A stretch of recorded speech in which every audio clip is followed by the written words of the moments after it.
years, and we've been pretty, excuse me, you're giving me your call. Right. We've been pretty successful, and, you know, as I've developed my relationship with Pastor Shep, I said to him a few years ago, right around the pandemic, like, I'm here. You know, I know he said, he gave us the disclaimer, she does what she's doing now for free. But listen, I'm here to bring money to the community, not take money from the community. I got a job that pays me pretty decently to take care of my kids and myself. So I don't, you know, and I appreciate Pastor Shep for saying that. Yeah. But, and I appreciate that, but I'm not here to make money off the community. Actually, God gave me a mandate to bring $1 million starting to the community. Come on. And so far, we're about halfway there almost. So I'm here to help y'all get the funding, number one, that you deserve, that rightly belongs to our community. And what I'm going to share tonight, thank you, I want to break down why the funding that they put all these grants to belongs to everyone at this table. Is that all right? Yeah. I'm a pastor. Do you all mind if I pray? Can I pray? Is that okay? No, It yeah, just go helps ahead. me with my own jitters. Come on, go ahead. God, we thank you for tonight. Holy Spirit, have your way. Ever give you the praise. Thank you, God, for this Kairos moment. God, I pray right now as the words are spoken that every person here, that you bless their hands and their feet to do the work that you've called us all to do, to have, do, possess, and become all that you have for us to have, do, become, and possess. These things we pray and ask. Amen. Amen. Amen. So, a few things I want to say, and I'm gonna ask you if you have a pen or paper, take notes. If you have your phone, take notes. I want you to take notes, and I'm gonna give you an assignment.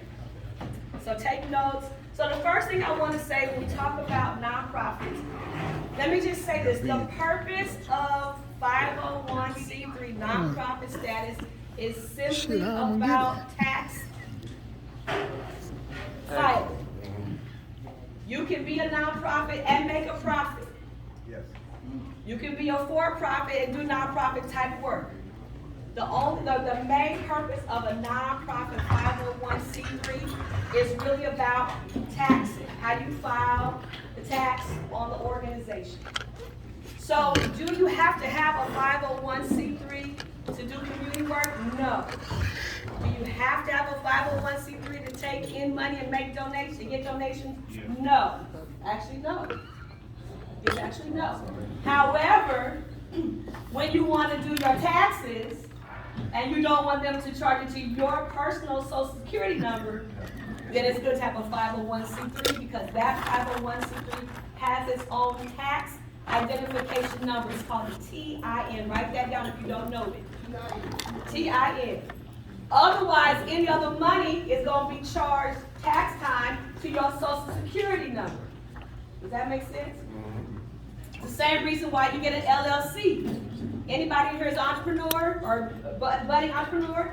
Anything that you sell or make, when it comes time to write taxes about how much money you made selling t-shirts, you want them to charge your business with that has a TIN, a tax identification number, and not your personal Social Security number. Why? Because if I make 20 grand just from paycheck, and then I make 30 grand selling t-shirts, if my business doesn't have its own tax identification number, it's gonna look like I made 50 grand.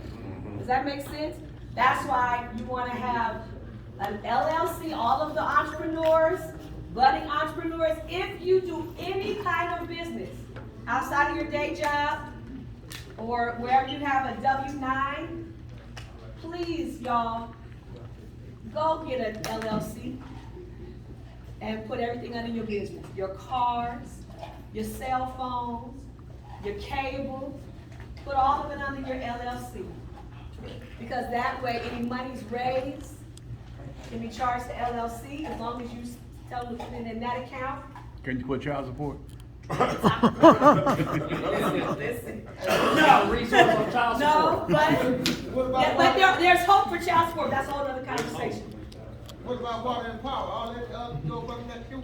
You can write some of that off on, like with your LLC, you can, depending on if you're doing business at your home. But that's not the conversation tonight, don't get me started on that. But yeah, to some degree, yes. So, I just want to say, the whole purpose of these different entities being set up, you have your social security number, but you want to get an LLC business account and have its own tax identification number and a nonprofit. Because really what it comes down to is how you pay taxes. That's the first thing I want to say.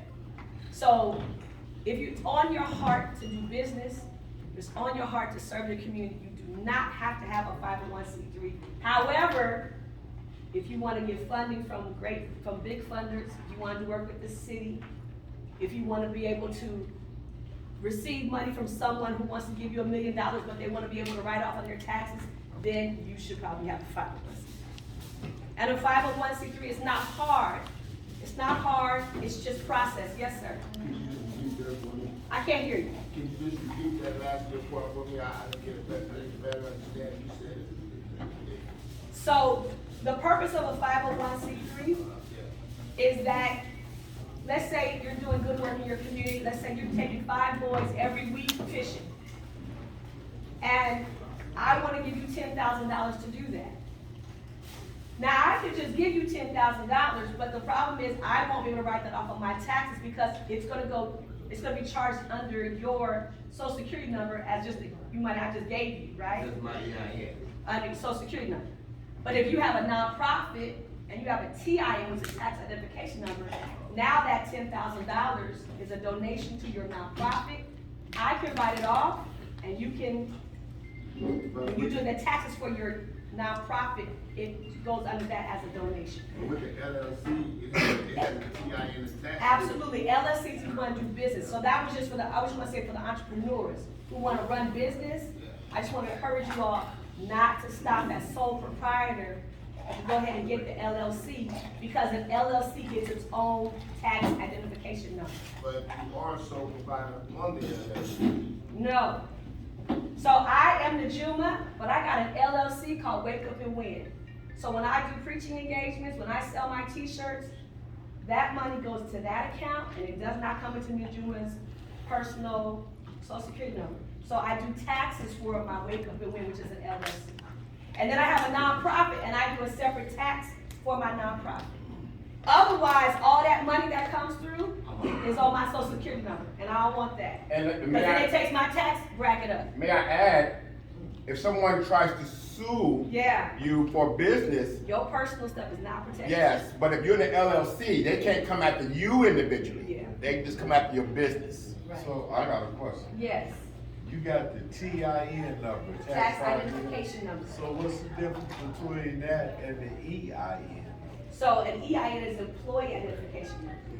So as a nonprofit or an LLC, you can hire people, and that employee identification number allows. That's the number that your staff will come under that number. Yeah.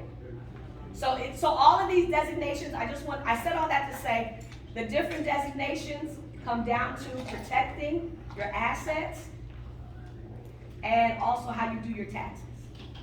It does not stop you from doing good work in the community, but if you want to do proper taxing, and that becomes important, just ask Donald Trump. Listen, y'all, Donald Trump is crazy, but he ain't stupid.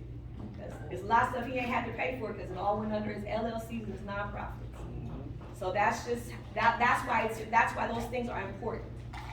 And unfortunately, nobody told any of this to us when we were coming up in elementary school, high school, or else we all would have had LLCs by the time we were in 12th grade.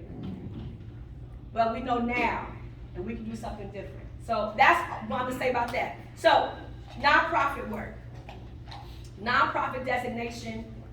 Nonprofit means that it's for the profit of the community. But it doesn't mean your nonprofit can't make a profit. Get that out your mind. I'm on a board of a nonprofit that has $2.1 million in the bank today. Nonprofits make money.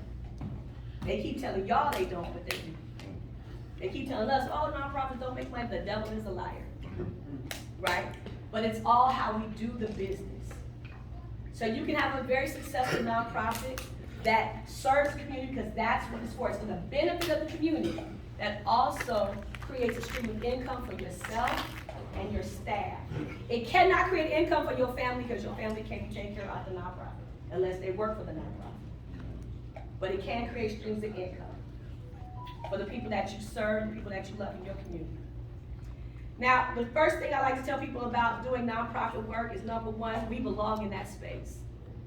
And the money that they give out, the millions and billions of dollars that come to South LA, this is why I say this money belongs to you, to me, and anybody else in the neighborhood. Because, let me say this, they use your stories and your statistics to get their billions of dollars. Yeah. Right. Yeah. They use your stories, They do. your time in incarceration, the death of our children, our unemployment rates, our homelessness rates, our health rates, good and bad, to raise billions of dollars for the city, the state, the county, and a bunch of other major organizations in the city. So if you're gonna use my statistics, the least you can do is pay me for it. So the way I like to tell people is that grant writing, going after grants, is a form of reparations. They're not doing us a favor when they fulfill the purpose of giving grants to our organizations. And oftentimes that relationship is treated like, well, we doing you a favor by giving you $10,000. No, you're not doing me a favor, because you actually use the statistic about my child being killed to raise your millions of dollars and billions of dollars. Yes. It's not a favor. Actually, we need each other for this thing to work, but it's not a favor. So I want to encourage all of us in this space. If you're working on your nonprofit, don't stop. Yeah. If you have an interest in a nonprofit, go for it. Even if things got started and they got messed up, they can get fixed. We have a team of people that can help in all those spaces. I can help in some of that. There's some stuff I can't do, it's above my pay grade, but we know people. But they're using our statistics to make the billions of dollars for the city, the county, the state, and the nation. So no one's doing us a favor when you write a grant and they give you 100,000, 50,000, whatever. It's reparations. Yes, sir.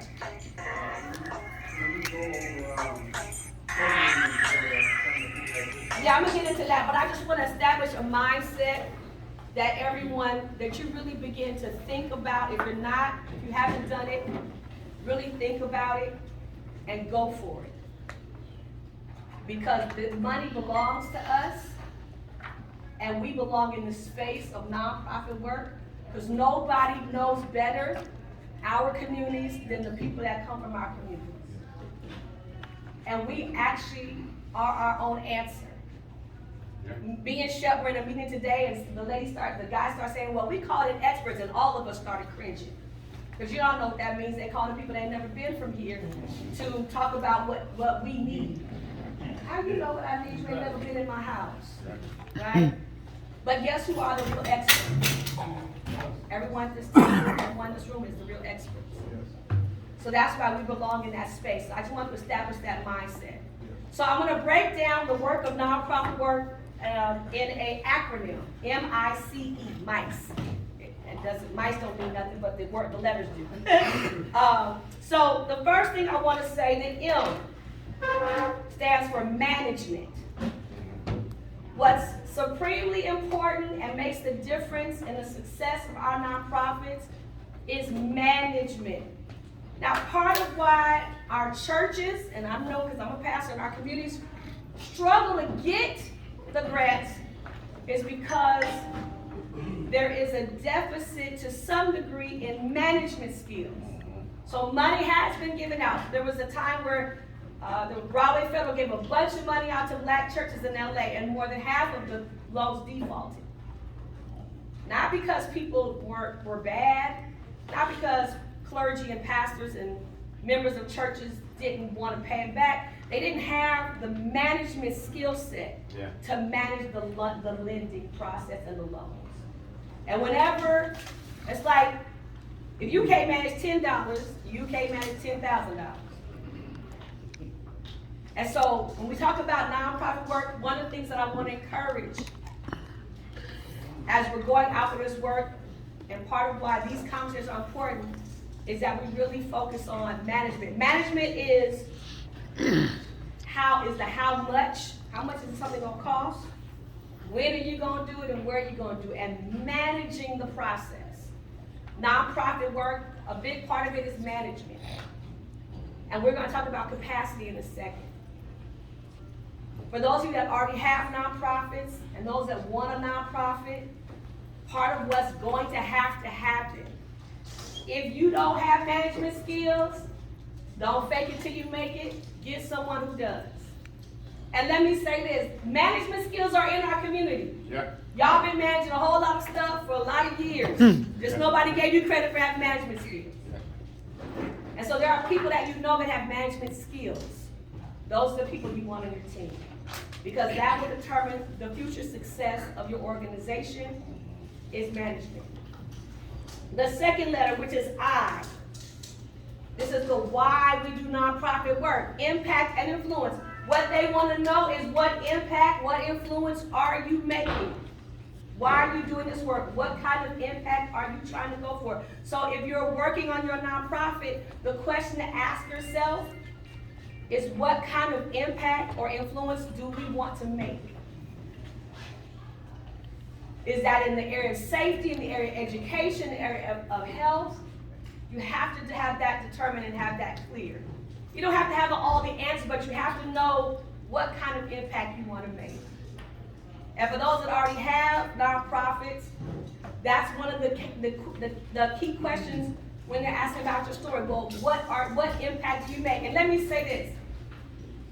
You can know in your brain that you're making an impact when you're talking to young guys or whoever about what's going on in the streets. But I want to encourage everyone. I want to encourage you to do this. Write this down. Start keeping track.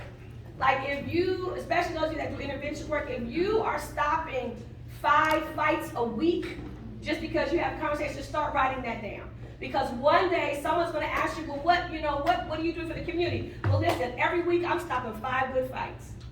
That's impact, that's influence, and it's quantifiable. Write that word down, quantifiable. How you spell that? Q-U, that's on this question. Q-U-A-N-T-I-F-I-A-B-L-E,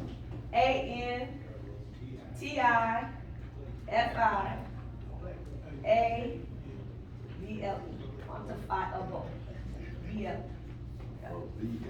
Means it needs to be numbers. So I just want to encourage you, even those of you that are saying, I don't necessarily have a nonprofit, listen, all of y'all are doing something every day, every week, where you're making an impact. The problem is we're not keeping track of it. So even if you don't have your nonprofit established, but you want to do one, or you're doing things now in the community, keep track of the numbers. If you're giving 5 young guys $10 every week, write that down somewhere. Because at some point, you're going to make that part of your narrative, and we're going to get to that in a minute. Your narrative that for the last 3 years, out of your own pocket, you gave away $3,000 because every time you met with this group of kids, you gave them $10. That's impact, it's influence, and it's quantifiable. Somebody's hand went up over here. No, I was gonna say that's data. That's data, You're absolutely. producing data. Absolutely. That needs to go through its process. Yeah. Yeah, it's It's like at my job I work for. We got these dailies and these weekly reports Right. we gotta submit, which is basically the work we do on a daily basis. And it goes into the ETO, and they get their statistics off of what we do to say what the company is doing out here in the field to justify them getting their money. right. And again, they're using your work and your They're stories to using make my their work business. and my Right. story. Right. So I want to encourage you all to start keeping track of your data. Keep track of how you're making an impact and influence. And even if it's just, I keep one of these, I have like 1,700 of them at home. But I keep these things on me all the time. Keep a journal on you, especially if you're doing anything in the community, and just write it down. even if you don't have your nonprofit yet, because at some point when you start your nonprofit, one of the things they're gonna ask you for is a narrative. Tell us what you've been doing. And you wanna be able to say, well, out of my own pocket for the last 5 years, I took 2 kids to fish, I took 7 boys to get new suits, and the suits were $100 each, and give them the data. Does that make sense? Yeah. So that's impact and influence. Yes, sir. I was writing because he was talking, but what word you said? I didn't hear you. The word you said to write down? Quantifiable. Yep. So that's the M is management. Management's going to be key. Number 2, impact and influence, the I. You can start, even if you don't have your nonprofit today, you can start keeping track of your impact and influence, because at some point, it's going to have to be part of your narrative. Number 3 is C is for capacity. Now, I'm going to start off with those of you how many of you already have a nonprofit? Okay, wonderful. So capacity, and this goes to my brother's question earlier, capacity is about what can you do within your organization. So those of you that have nonprofits, you might need to do some capacity building. What that means is you might have a great idea, but you might need to bring on 2 people to actually execute the idea. You might have the idea, but you need someone to actually be the accountant, so that way you're managing the books right. So here is your homework, and I'm gonna start with those that have nonprofits. I want you to do a capacity assessment of your organization. Who's on your team? I was talking with someone, and I said, okay, well, who's on your team in your nonprofit? And they were like, I'm the nonprofit. No, sir, that's not gonna work. That will never work on paper. It will never work with a grant writer. It won't work. Here's the deal. None of us can do all that. I don't care how smart you are. I don't care how smart you think you are. We don't have all the gifts. You could be gifted, but you don't have all the gifts. So, for those of you that have nonprofits, go through your organization and assess your capacity. Whose leadership? I know where she goes. Oh, okay, she did like this. She went to the restaurant. That's the universal signal. Okay. But thank you, she went with it. Who's doing your accounting? Who's helping to organize your programs, right? That's capacity. And capacity is important because if you talk to a funder, and sometimes you don't know you're talking to a funder. You could be talking to someone that works for Southern California Edison, but they're an executive, but you don't know that they're a funder. And you could be talking about your organization, and they say, well, who's on your team? You're like, oh, I'm the team. And it sounds real brave and bold, right? It sounds slick. Like, I'm the organization. I do it all. And the funder's going to be like, hey, you're not going to get no money. Because your capacity is not scaled. So those of you that have nonprofits already, you want to have someone on your team who can manage books. You want to have someone on your team who can create programs that make sense. You want someone on your team who can help execute programs.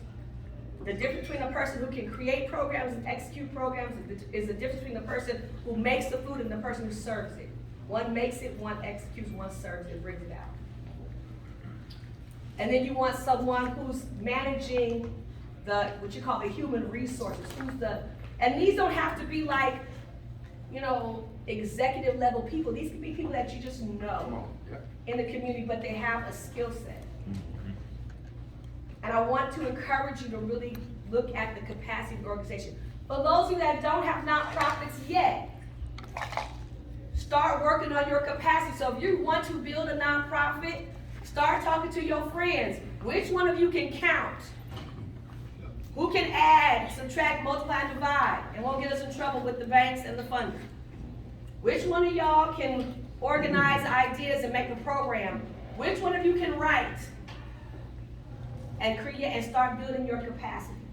Because capacity is a very strong determinant in the nonprofit sector.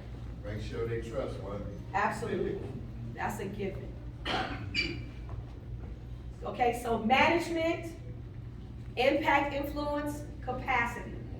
And your homework, for those of you that have nonprofit, is to assess your capacity. So when we come back next month, raise your hand again if you got a nonprofit. One, 2, 3, 5, 6. I saw some more hands earlier. 8, 9, 10, 11, 12, 13. Some of y'all like, man. They knew it was a trick question. There's at least 12 of y'all that raise your hand. So 12 of you should report back next time we meet that you assess your capacity. Now, how many of you all want to start a nonprofit? 1, 2, 3, 4, 7, 8, 9, 10. Okay, so there should be at least 10 of y'all to report back that you've been working on your capacity. You've been talking to some folks. And if you don't have everybody, that's okay. But start working on it. You cannot be your own nonprofit. Okay? Thank you. Huh? Who said thank you? Yeah, no, you cannot be your own nonprofit. And it sounds good, but it doesn't work.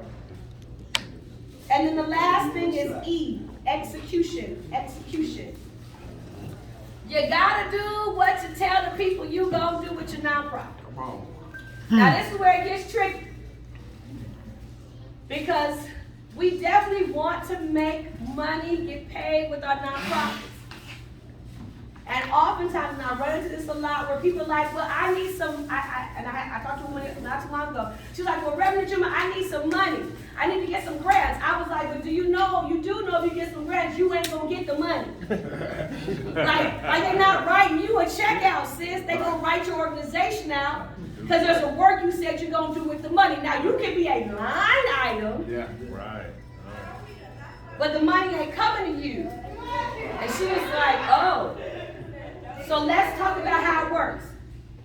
When we write for grants and you get funding, let's say my nonprofit gets a grant for $100,000.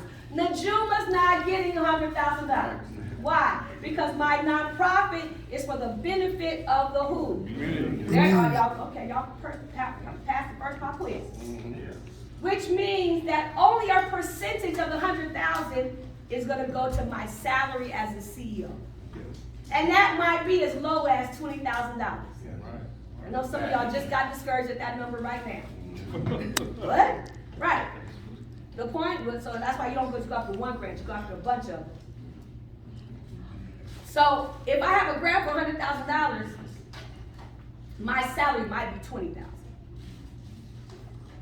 Because then I got to also pay my speakers, my facilitators, I got to pay for transportation, and I got to make sure that a good portion of $100,000 is going for the benefit of the community. So if I say I'm going to take 100, boys to the beach, guess what I got to do? Take 100 boys to the beach. Take your time, take your time.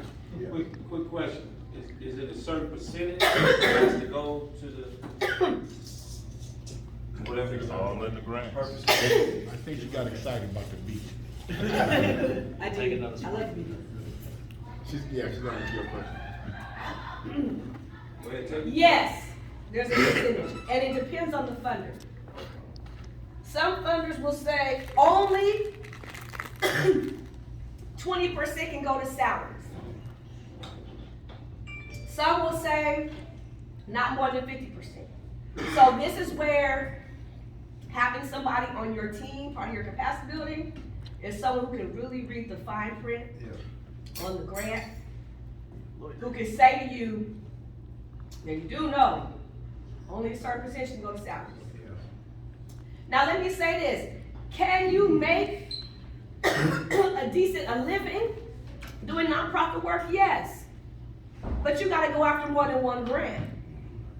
And at some point, you gotta go after the big grants. You start off with the smaller ones, but at some point, you gotta go for those $1 million grants. Because the 100,000 is going to be split up, and back to management, the M. Every grant requires you to report back what you did with the 100,000. That's right. They do. And they're going to ask for your financials, which is why you have to have someone on your team who can count and do an Excel spreadsheet or something, right? Yes. Because you're going to have to tell them, okay, you gave me $100,000. I had my salary at 20. I paid my speakers at 5. I paid my facilitators 10, and then we spent, $80,000 on the kids. We paid for bus fare, we paid for airline tickets, we paid for materials, we bought some folks some computers, but all of that has to be in your reporting. Yes, good management. Yep, that's the management piece. So, but now you might be saying, Reverend Juma, okay, so that if a $200,000 grant wants to pay for $20,000, how do I get to the place where I'm getting paid $80,000? You gotta go after $1 million grant. And that can happen if we're doing our management, our impact, our capacity, and our execution right. So execution is all about, I have to do what I say I'm going to do. So when you write your grant proposal and you write all these things, we're gonna reach kids and we're gonna do this, you gotta do that stuff. Yes. And what typically happens, and this is where the good news is, and I can vouch for this, even to the work that we do at USC. When you do the work, a lot of times they give you more money. Or they give you the same amount. We've been getting funding from banks to do financial literacy for the last, I've been there 12 years in August, for the last 11 years. And the thing, and now y'all write this golden nugget down for those of you that got nonprofits. When you get a grant with a bank, most banks don't even really ask you many questions. Once you do it right the first time, they just tend to keep giving you the same money over and over again, as long as you report back that you're doing the work. Banks are real, that's just the inside information. We can have a whole session on that. But banks are great because once you have proven proof of concept and you've done right the first year, they tend to refund year after year after year. Yes, sir. In regards to going for a grant with the bank, is that similar to like when the money is being processed through, I always mention that, Pastor Chef, I always bring it up, now I forgot the name word. Community reinvestment? No, but the person that where the money funnels through, like say I went for a grant and the money funneled through Second Call. So, little So, man. yeah, so, you're saying. yes and no. Fiscal management. Yeah. There you go. Right, so Fiscal, here's the yeah, thing, when fiscal you sponsor. have your nonprofit, you don't need a fiscal manager. You are your own. No, I understand the money could come to you direct, Absolutely. to your organization. Right. But say the organization, it'll be their first time dealing with this type of money, they don't wanna deal with all the paperwork, so they'll go. Why, through okay, so the- let me just, I hear what you're saying. Yeah. So you've taken the time to spend 6 months to get your nonprofit, right? Part of that work is getting all the documents done, opening your account. Why would you want me to manage your money when you've done the work to do it for yourself? Understood. I No, understand yeah, all that, right. but I'm talking about all the detail of being accountable for that money. Some people may not wanna deal with that part. I got you. So here's the thing. I hear what you're saying. Part of what I want to encourage is that we get past not wanting to do the work. Do the work, ladies and gentlemen. Yo, Chris Bill. Do the work. Right. There's a woman right now I'm working with. She actually has a contract with the county. Her first contract was for a little bit of money, and she said to me, "I gotta do," but the paperwork they sent her was this thick.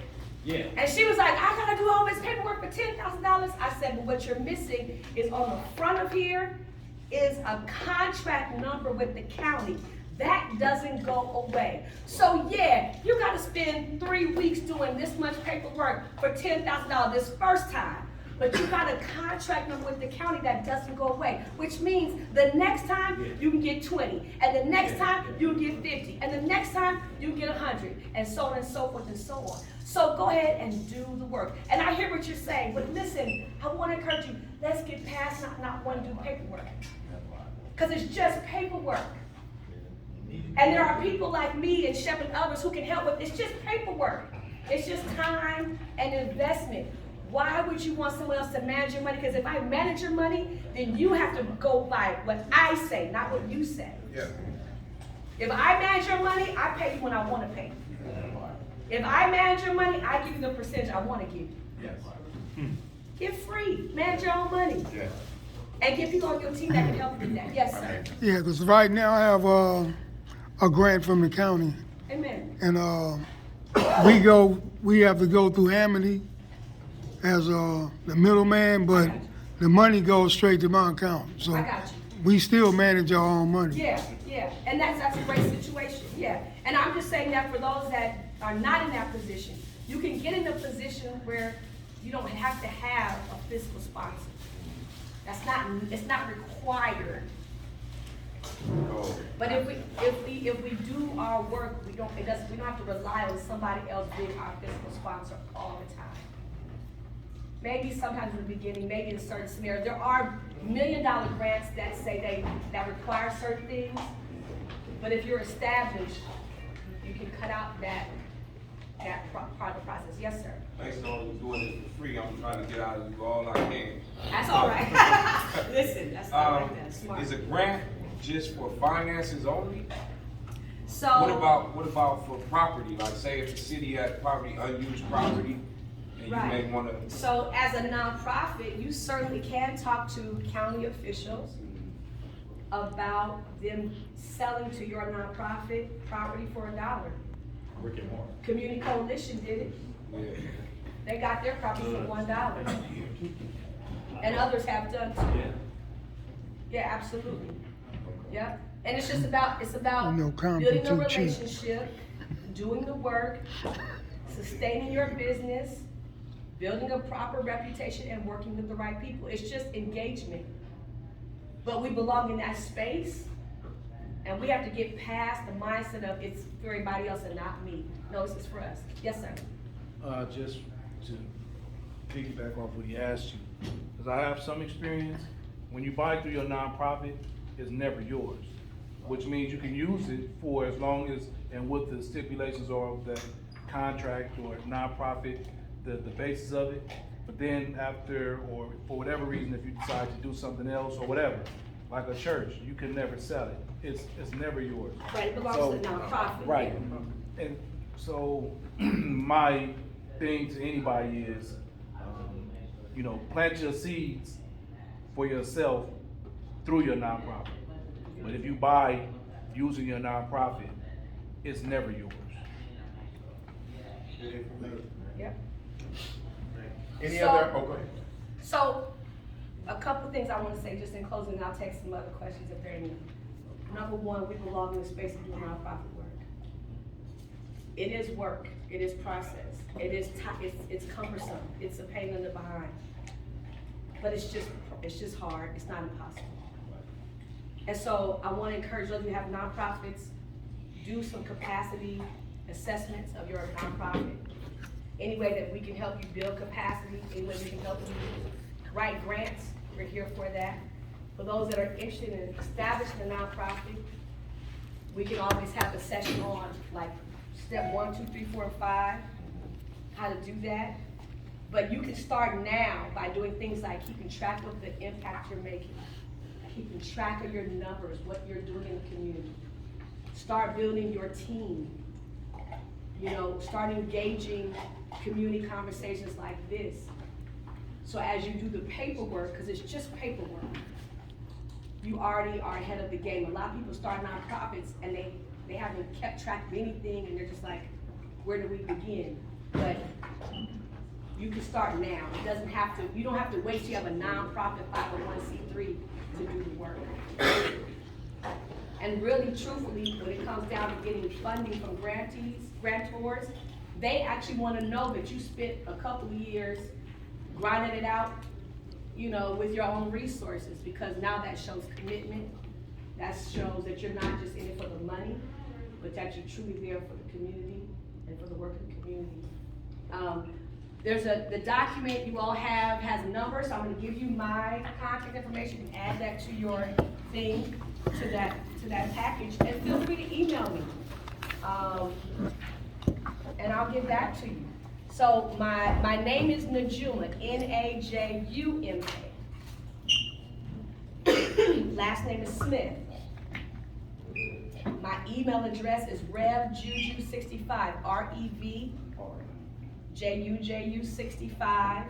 J-U-J-U. Revjuju65 airlines@gmail.com. And I'll do whatever I can to answer whatever questions I can and point you in the right direction. But this is work that's for us to do. And don't ever let nobody think that they're doing you a favor, because they're using your statistics to make their money. Yes, sir. REVJUJU65@gmail.com. RevJuju65@gmail.com. And actually, if you put Rev Juju on Google, you'll get all of my social media and everything, because that's on everything. Rev Juju. Any other questions I can answer? Anything that you want to know that I didn't cover tonight? And this is just the first of many conversations. Yes, sir. Do you, also cover like, do you explain the difference between getting an LLC and starting a corporation? Yes, oh, you weren't here. Okay, so. No, between actually starting an S Corp and an LLC. So again, those are just designations for doing business. But I would encourage, start with at least an LLC, but it depends on what kind of business you want to do. So that's hard to answer, because depending on the kind of business you want to do and how you want to be designated as an entity determines S Corp, LLC, C Corp, et cetera, et cetera. So that would be a deeper conversation. Okay, that's great, there you go. Yes, sir. I had a question that I've been dying to ask you. Yes. Back in the day when I was coming up, we had a CETA program back in the 60s and 70s. And I want to know, was that on a grant? Because, you know, when the Reaganomics came in, a lot of those programs got cut off, and I wanted to ask you, the re-entry program, was that written on a grant? So, when you say re-entry program, are you talking about a county program? I guess you know how when you're incarcerated, you come back into society, they have a re-entry. Right, so. Is that written on a grant? Yes and no. So there are a couple of things happening when you think about like re-entry programs. So you have the county and the state that says let's deal with the county. The county says we're going to put on our $1 billion budget a line item for re-entry. So they might say, okay, we're going to do 1.5 million for re-entry. Then the county will then take that 1.5 million and then decide how that money will be spent for re-entry. So maybe 5 million of that 1.5 might go to organizations that work with individuals coming back into society. The other million might go to mental health services, policing. They decide how that happens. So the county may have received a grant from the state or from the federal government. That's possible. But it's all part of the county, would have been part of the county budget, and then they would have decided how that money would have been spent. I'm just giving you a general, but so when you think about money coming from the county, and you all know we have something called the County Board of Supervisors, right? So they have a budget, and they decide how much of the county's budget is going to be spent on X, Y, and Z. And then within that, some of that money goes to on-the-ground organizations.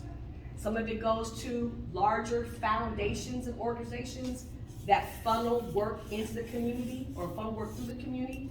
Do you think they managing that right? Because a lot of the homies. Yeah, I'm gonna keep it. Yeah, but I can't say whether they manage it right or not, but I will say this.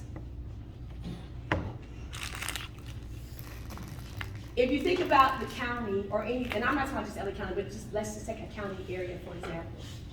They decide how much they're going to spend on an issue. If your issue is not on their agenda, they ain't gonna spend that much on your issue. So part of also why we have to do civic engagement work is to be in front of our politicians about our issues. Because if we're not in front of politicians about our issues, they're gonna be like, well, they ain't showing up to the meeting, so they must not care. So we're gonna make their line item very small. And so what ends up happening, and I feel what you're saying, less money comes to to your point, to the homies doing interventionist work, right? Or whatever, or to the on the ground organizations. Because part of that problem is we're not in the faces of our politicians. We're not at the city council meetings, and I'm not gonna say we're not. What I'm gonna say this way, let's start showing up. Yeah. At the city council meetings. Yes. At the county board of supervisor meetings. All of these meetings are public. You can make public comments. Get in their faces. They should know you. You should be on their short list of people they call when they have certain conversations and meetings. Because the more you're in front of their face, the more they will elevate our issues. But if we're not there, they have no reason to elevate our issues. Right. But they will always use your numbers to make their money. Yes and yes and then. I heard you say you help nonprofits write grants or you Yes. find grants. Have you, the bigger grants, I understand, like the $1 million grants. Have you worked with a collective of nonprofit, like it's a number of nonprofits in here. Yeah. Say we all came together, each one of our nonprofits did different things. Yeah. Have you did that? Absolutely. Oh, okay, well You that's, can definitely do a coalition or that, yeah, collaboration. something like that. Absolutely. To get the bigger pot and, you know. Absolutely, start and with that's it. encouraged, collaborations work. That's, you know, if you're a collaboration or coalition of nonprofits going after $1 million grants, you're more likely to get than a single entity that doesn't have a large. And we would just large- use one nonprofit, the one that's probably more established. You been can do there it that longer. way, or you can create a whole nother entity. But- It just, that would be a Okay, conversation yeah. of how you all decide you want to manage, yeah. Yeah. But you can do one, you can do either or, yeah. Yes, I think there's another, I'll yes. say just like, for example, like Inglewood, like when we're doing the work, you know what I'm saying, like here, all this geographic stuff, and you know, they had killings in Inglewood. But according to them, because the sci-fi stadium and everything is going to Inglewood, I let them set the meeting where a lot of others say they want to come. We ain't gonna say no names, we get there in front of these people's face. I'm one of the blackest dudes there, they looked at me, who was this Negro, that's how they done. But I'm sitting there doing like that, but I had no back and say like this, they said there's no problem in Inglewood, period, with no gang stuff. And they mean that. Yeah, so they had to say that.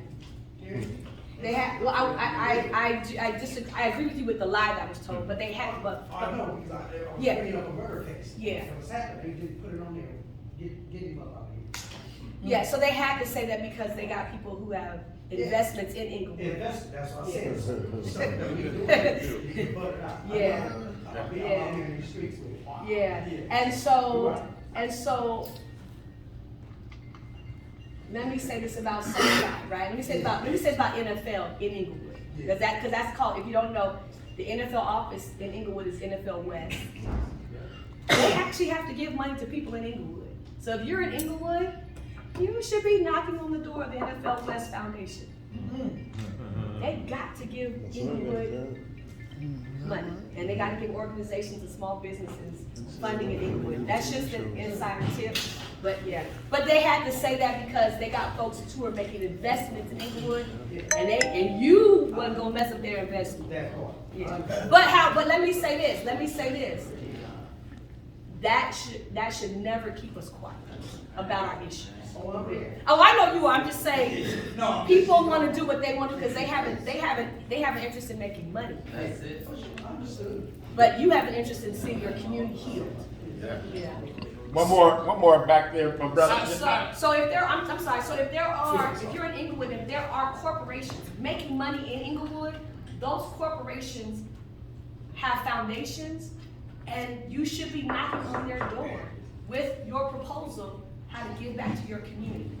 Because they're making money off of the community. Yeah, absolutely. Yes. I definitely agree with what you're saying, but a lot of these organizations, and being community-based organization, starting with Unity one of the first gang interventions, what I find out that once the money's been delegated out, it's not delegated properly, and then having proper representation, like you stated before. Like one of the issues that we're having now, east of the 110 as well as west of the 110 is a homeless issue, where they have $13 billion that these organizations right here need to go after because they have funding, because we all know someone that's homeless and we all know someone we can relate to. Because when someone starts talking to someone and you don't understand the King's English, or you don't understand the native tongue in the community, I'm not gonna open up to you about the issues I might have. You know, and a lot of men in our generation now I'm just finding out, are illiterate. And that's really hard for me to swallow, you know. And then working with, as far as you saying paperwork, I'm very good with paperwork, because if you didn't write it, it didn't happen. And you have to be very thorough with that. And a lot of you, if you can hold a workshop on how to fill out paperwork, that as far as what you, like you said, having your contract number, because you have to cross your I's and dot your T's. Because they always looking for a way to exclude you as well. Absolutely. And as far as getting into knowing the politicians, you need to know Najee Ali. He's definitely, I don't know too many people he's in all their faces, and he knows who's moving and shaking. Right. And just to piggyback off some of the things, I'm a college professor at Trade Tech. Yeah. And I was a full-fledged gang member. I got life in this place right here. So you can turn your life around. Absolutely. I tell people all the time, I was never a dumb nigga. I just did stupid shit. You know, excuse my language. So I'm a Pisces. I'm hypersensitive. I took shit the wrong way and went off. You know, but that's in here. You know, I'm an old man now. So where I'm going with this is that we definitely have to delegate that, because like you said, the city of Inglewood is right now is moving to the haves and the have-not.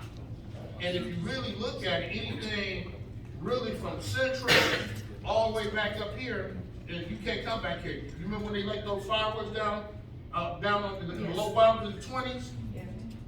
Have y'all seen any of them people move back in that house? No. You know why? Okay, now we got you out. 2-bedroom, $2,700. 3-bedroom. If you got a garage, we talking $3,700. Right. Yeah. Would you say it again? Yeah. And I'm gonna leave the light on for you so you can see what I'm saying. So where I'm going with this, they trying to keep us rich and poor. So those of us who are former and retired, as I say, gang members, and recovering drug addicts, whatever your hiccup you may have, they want you in the desert. Absolutely. Yeah, we gonna put you in the desert. If not, we're gonna send you to Vegas. Right.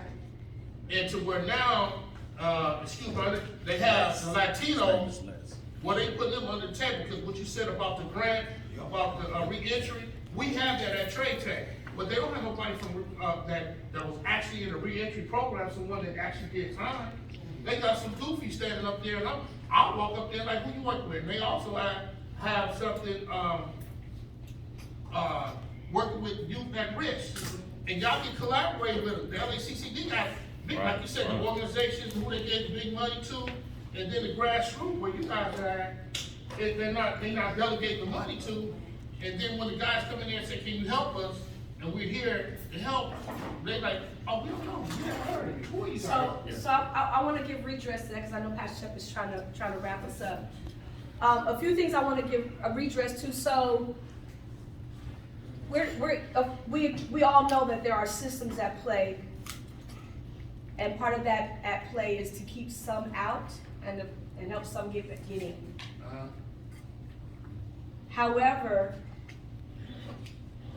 the only thing that's blocking us, really blocking us, is us. And I say that, like, I get what you're saying. There's a skill set deficit. Some have it, some don't. But not to cut your wisdom, but you were talking, some of these gentlemen need help in filling out the paperwork. Absolutely. Yeah, so, go ahead, Chef. So that's what we're talking about doing moving forward. We're talking about, making sure that we're building capacity by finding out what everybody needs. Right. And every time we meet, we'll be doing whatever was discussed the meeting before. So at the end of this, if this room decides, hey, what we need to do moving forward, then United We Stand Up board will get together and say, for our next meeting, we're going to blah, blah, blah, and do what we need to do. So to your point, that's one of the reasons why, this is going on. Last time we met, people were saying that they were interested in,